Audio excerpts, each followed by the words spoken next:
Yo, what's up mga kagaras, nandito kami sa fishport ng Jinsan dahil bibili kami ng isda. At pagpasok nga natin, makikita natin ang napakalaking tuna.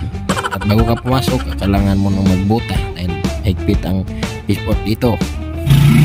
Stricto na rin po fishport sa Jinsan, guys. Nahalan na mo palit, magbutas na ka rin. Magbutas na wala lang kayo lagbutas nga, butas pa rin kung ano, bilahan.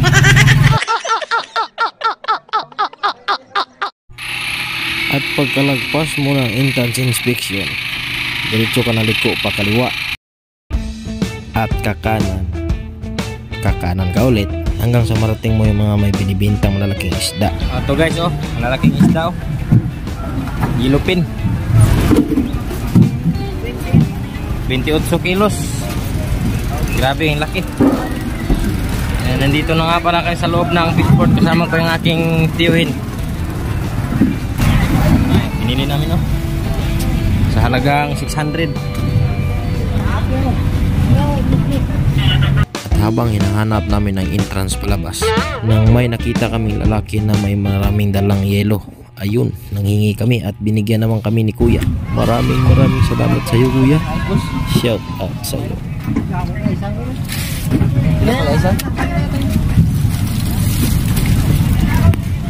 Nayor may guys, diri guys. Lagyan namin ng ilo yung ano namin binili. Salamat.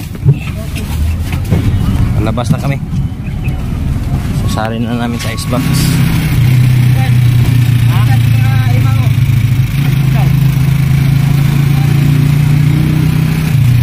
Bili daw kami ng mga alimango. Bili kami ng kasag, guys, kasag.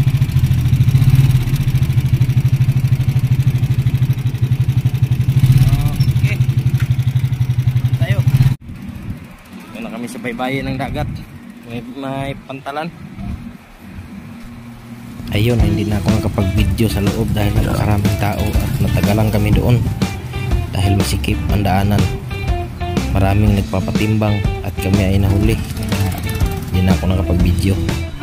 At pagkatapos ay bumili kami ng 5 pisong hilo at umuwi na rin kami. Uwi na kami, guys, dahil punto na masyado, guys.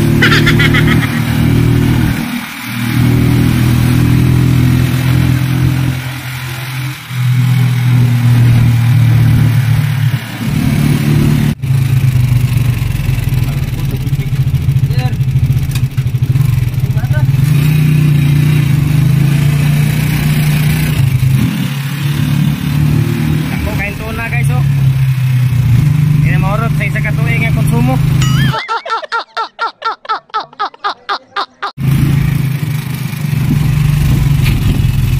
Bale, pauwi na kami at dito lang kami dumaan sa tapat ng fishport. Ang kalsada na ito ay shortcut papuntang airport. Mas mabilis ito, lalong-lalo na kapag nandito ka nakatira sa Tamber, General Santos City. Siguro hanggang dito na lang yung video natin. Please like, share, and subscribe. Hanggang sa muli, paalam.